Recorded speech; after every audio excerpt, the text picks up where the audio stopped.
Halo semuanya, kami dari kelompok Jumper akan mempresentasikan gerak jatuh bebas dan gerak osilasi.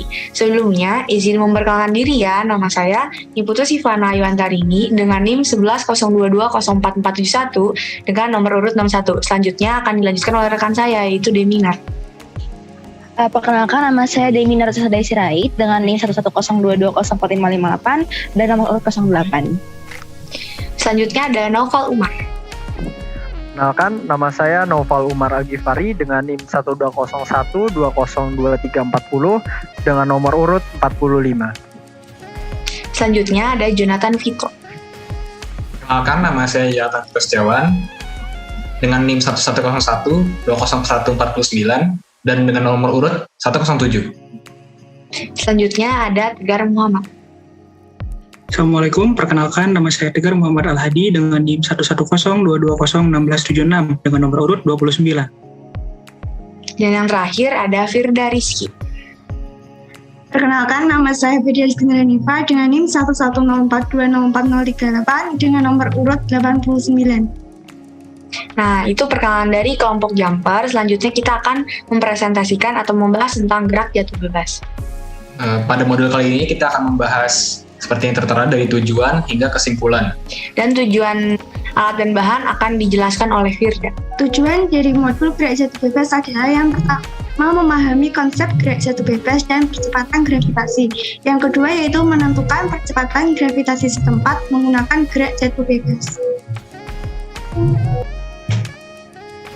Alat dan bahan dalam modul gerak jatuh bebas yaitu yang pertama ada tiang berskala, yang kedua tiang dan dasar penyangga, yang ketiga magnet penempel dan bola logam, yang keempat Morse key dan kabel penghubung, yang kelima plat kontak, yang keenam scalar counter.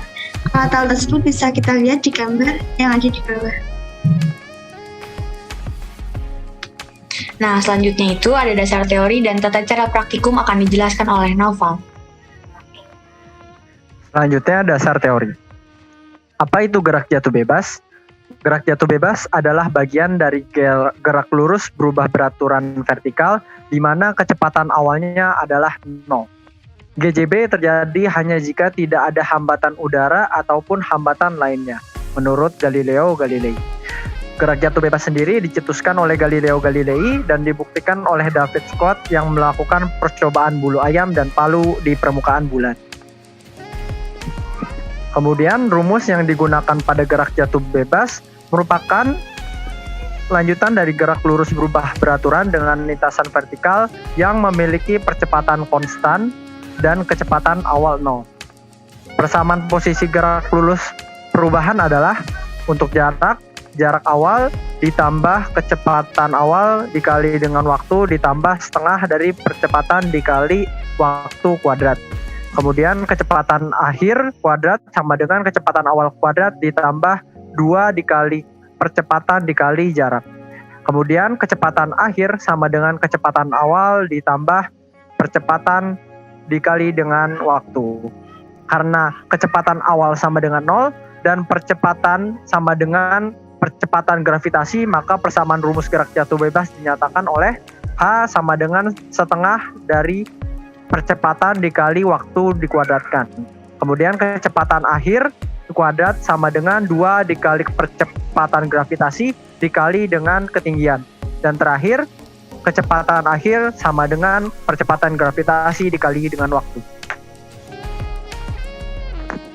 Kemudian, tiang dasar penyangga dipasang tegak, magnet penempel diletakkan di bagian atas tiang penyangga menggunakan penjepit multiclamp seperti gambar di bawah. Kemudian plat kontak diletakkan di bagian bawah. Magnet menempel dan plat kontak harus memiliki jarak yang diukur. Terminal merah dimulai pada scalar counter dihubungkan ke terminal merah relay dan terminal hitam ke hitam lagi. Sedangkan terminal untuk stop dihubungkan dengan terminal plat kontak, merah dengan merah dan hitam dengan hitam. Terminal catu daya dihubungkan dengan terminal magnet penempel dan juga dihubungkan paralel dengan terminal relay scalar counter. Selanjutnya, tata cara praktikum. Pertama, periksa perangkat percobaan gerak jatuh bebas yang ada. Jika sudah lengkap, susunlah perangkat tersebut hingga siap untuk dipakai. Kedua, tekan Morse key, lalu tempelkan bola logam pada magnet penempel.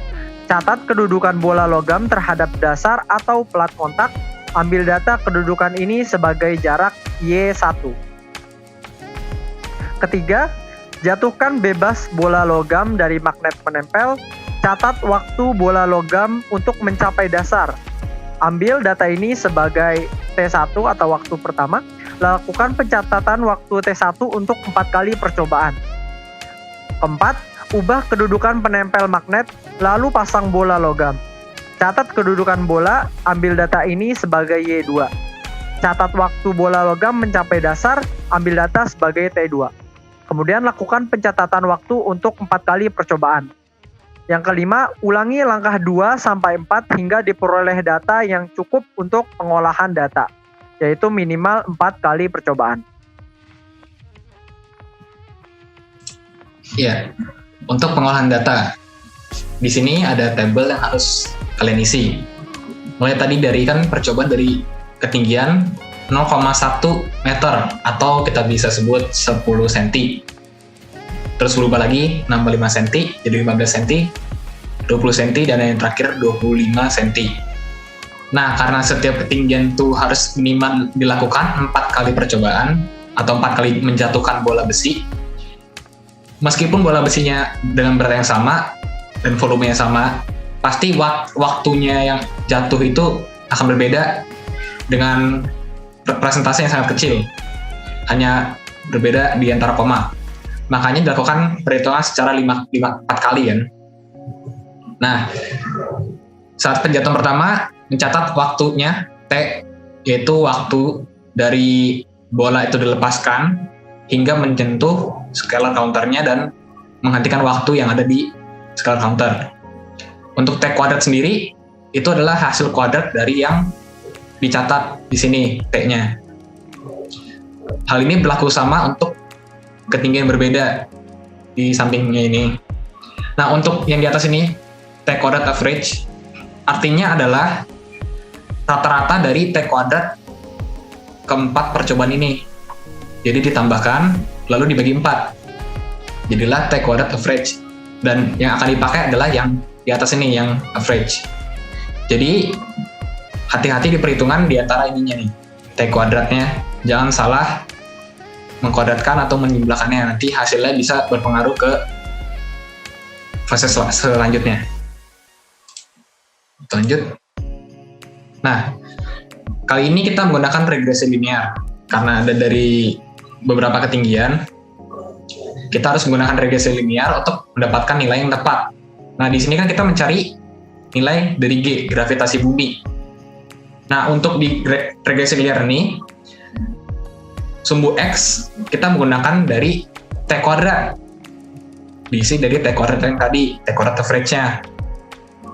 Dan Y-nya itu adalah H, ketinggian dari setiap ini. Tadi ada 10 cm, 15 cm, hingga 25 cm. T kuadrat ini T kuadrat average, dan untuk B-nya itu adalah setengah G. Dan untuk mencari G, nah kita harus menemukan B-nya itu. B-nya dikali 2. Kita lanjut ke perhitungan regresi linear.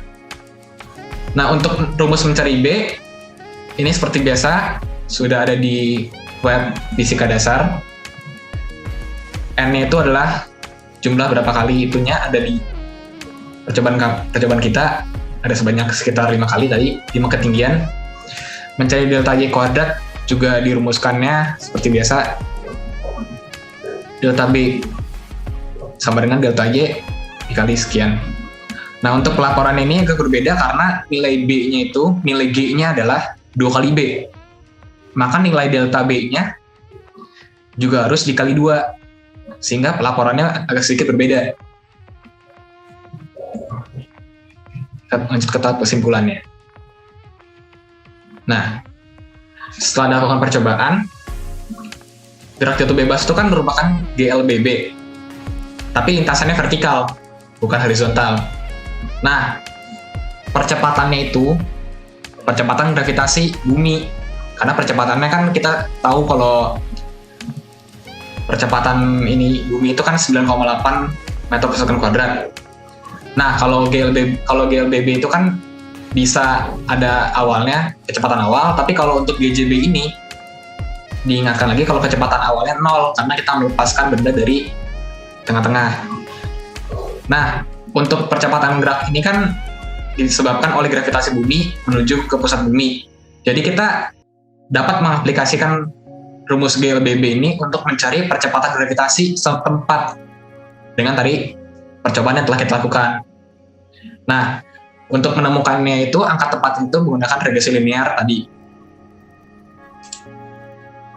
Nah, pada praktikum di atas itu kan kita menggunakan alat yang disebut Morse key sama scalar counter menggunakan prinsip magnet, sehingga kalau saat kita menekan Morse key-nya itu magnet akan aktif dan bola besi akan menempelkan ke atas dan scalar counter di reset ke angka 0. Setelah kita lepas scalar Morse key-nya, magnetnya itu akan hilang dan scalar counter mulai menghitung waktu hingga pada saat bola besi itu menyentuh plat kontak yang di bawah, jadi langsung otomatis berhenti. Nah, karena sistematika seperti itu, waktu dan ketinggian itu menjadi poin penting. Karena ketinggian berbeda, waktu yang didapat juga berbeda. Tapi gravitasi yang didapat itu secara teori harusnya mirip-mirip, karena kan gravitasi bumi. Itu. Mungkin itu aja dari modul GJB ini. Selanjutnya, kita akan membahas tentang gerak osilasi. Pada gerak osilasi, kita akan membahas tentang tujuan, alat dan bahan, dasar teori, tata cara praktikum, pengolahan data, dan kesimpulan. Nah, apa sih tujuannya mempelajari atau mempraktikkan gerak osilasi? Tujuannya yang pertama, memahami konsep gerak osilasi harmoni sederhana. Yang kedua, menentukan percepatan gravitasi setempat menggunakan gerak osilasi. Nah, di sini ada alat dan bahan yang digunakan pada praktikum gerak osilasi ini. Ada 4 bahan. Yang pertama ada batang homogen berlubang. Yang kedua ada beban pemberat. Yang ketiga ada tiang penyangga batang. Dan keempat ada stopwatch. Selanjutnya ada dasar teori dan tata cara praktikum yang akan dijelaskan oleh rekan saya, yaitu Deminar. Baik, selanjutnya itu dasar teori. Nah, sebelumnya kita harus mengetahui apa sih itu gerak osilasi. Jadi gerak osilasi sendiri itu merupakan gerak bolak-balik di sekitar titik kesetimbangan. Berarti gerakan ini secara bolak-balik dan dimulai dari titik keseimbangan itu sendiri. Nah, gerak osilasi ini dapat dijumpai pada banyak sistem fisika. Contohnya itu seperti sistem pegas, bandul fisis, bandul matematis, dan lain-lain. Namun pada praktikum kali ini kita akan menggunakan bandul dengan tiang berlubang. Dan kita akan menghitung titik keseimbangannya dan periode dari bandul tersebut bergerak. Nah, secara persamaan sendiri, gerak osilasi itu memiliki persamaan sama dengan A cos omega T tambah tatapan fasa. Nah, percobaan kali ini kita menggunakan bandul fisis, yaitu benda pejal dengan pusat massa PM yang digabungkan terhadap pusat rotasi θ dengan sudut yang sangat kecil. Jika bandul fisis tersebut disimpangkan sebesar θ, maka bandul fisis akan berosilasi terhadap porosnya. Dan penyebab utamanya ini karena adanya momen gaya terhadap poros putar sebesar torsi.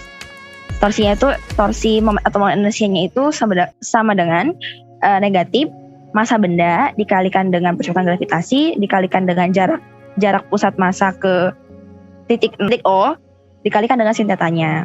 Nah, karena bandul adalah bola pejal, maka berlaku lagi persamaan dinamika rotasi yang dirumuskan dengan torsi 0 sama dengan I0 alfa atau sama dengan I0 turn diferensial kuadrat dari sudut dibagi dengan diferensial dari waktu kuadrat. Sehingga saat digabungkan persamaan 2 dan 3 diperoleh persamaan gerak osilasi bandul fisis, yaitu diferensial kuadrat dari sudut dibagi diferensial waktu kuadrat tambah dengan MGR per I0 sama dengan 0. Nah, dalam slide ini juga terdapat beberapa persamaan yang dileburkan dari beberapa persamaan pertama, dari persamaan keempat dan pertama, dan ketika saat I0 yang bisa disubstitusi, dan ketika persamaan 6 dapat dicari G-nya. Selanjutnya adalah cara praktikum. Pertama, setelah alat dan bahan sudah siap, selanjutnya kita akan memulai praktikum gerak osilasi yang kita mengukur waktu 5 periode pada 3 jarak yang berbeda, yaitu jarak 14 cm, 28 cm, dan 42 cm. Di mana pada setiap jarak tersebut akan dilakukan 3 kali percobaan. Untuk percobaan yang pertama yaitu menghitung beberapa waktu yang dibutuhkan untuk 5 periode ayunan batang homogen dari jarak 14 cm. Sebelum menghitung waktu 5 periode, kita harus mengayunkan batang homogen sebanyak 3 waktu atau 3 kali, menghitung sebanyak 3 detik untuk mencari menentukan keseimbangan dari batang tersebut. Nah, selanjutnya setelah diayunkan sebanyak 3 kali, kemudian kita lakukan percobaan menghitung waktu 5 periode sebanyak 3 kali percobaan pada jarak 14 cm menggunakan stopwatch. Catat berapa banyak waktu yang dibutuhkan untuk melakukan 5 periode pada 3 kali percobaan di jarak 14 cm tadi. Dan kemudian ulangi percobaan tersebut untuk pada jarak 28 cm dan 42 cm dengan cara yang sama seperti pada jarak 14 cm tadi. Selanjutnya ada pengolahan data yang akan dijelaskan oleh Tegar Muhammad. Selanjutnya kita masuk ke pengolahan data, di mana setelah tadi kita mengumpulkan data, maka data tersebut akan kita masukkan ke dalam sebuah tabel pengamatan.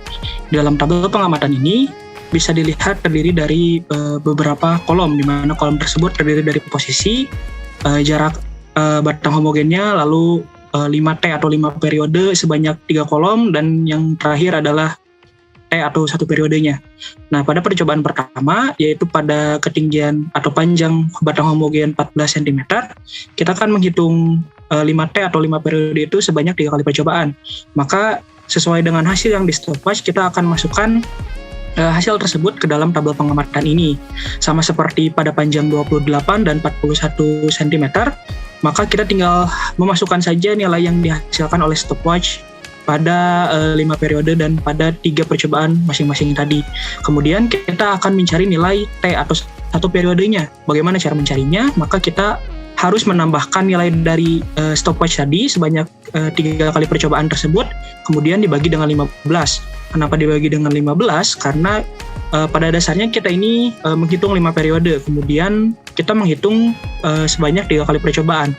Maka 5 dikalikan 3 adalah 15, sehingga nanti hasilnya harus dibagi dengan 15 agar menghasilkan nilai rata-rata T. Lalu selanjutnya setelah ditemukan nilai rata-rata T dari masing-masing posisi, kita masuk untuk mencari nilai-nilai gravitasi yang dipengaruhi oleh beberapa posisi. Contohnya seperti di slide dapat dilihat, ada gravitasi yang dipengaruhi posisi 2,1, 3,1, dan 3,2. Rumusnya untuk yang 2,1 sama dengan 4pi kuadrat kurung kurawal R2 kuadrat dikurangi R1 kuadrat dibagi T2 kuadrat R2 kuadrat dikurangi T1 kuadrat R1 kuadrat. Nah, untuk 3,1 dan 3,2 rumusnya bisa dibilang sama, namun yang berbeda hanyalah penggunaan dari nilai R-nya, R1 R3-nya atau R1 R2-nya, dan nilai T-nya. Dan kurang lebih secara perhitungan untuk mencari nilai G yang disebabkan oleh beberapa posisi tersebut adalah sama. Next.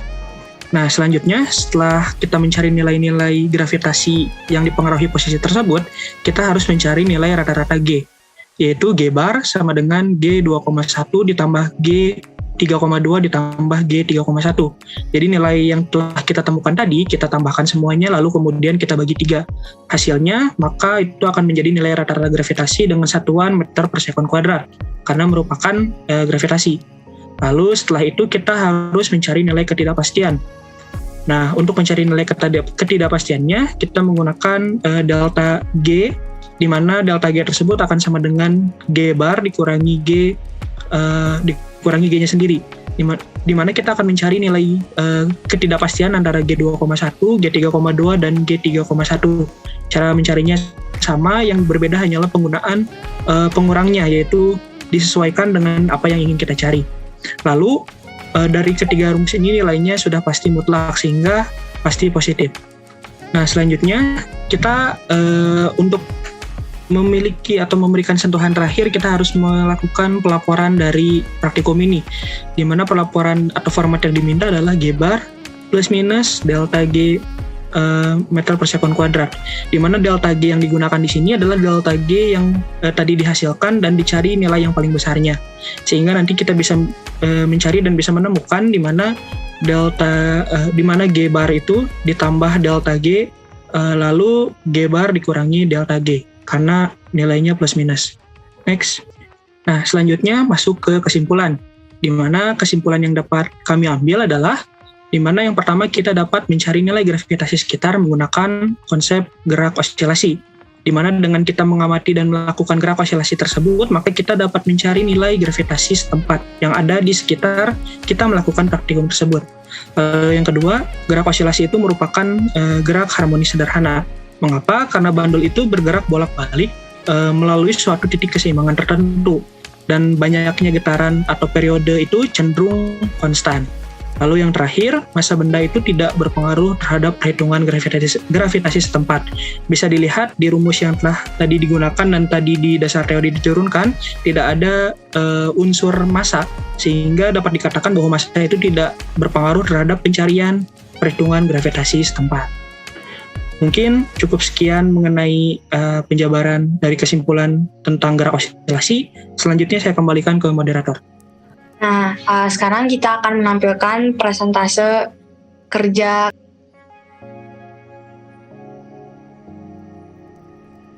Sekian penjelasan tentang gerak jatuh bebas dan gerak osilasi dari kelompok kami. Mohon maaf bila ada salah kata dan kekurangan. Terima kasih.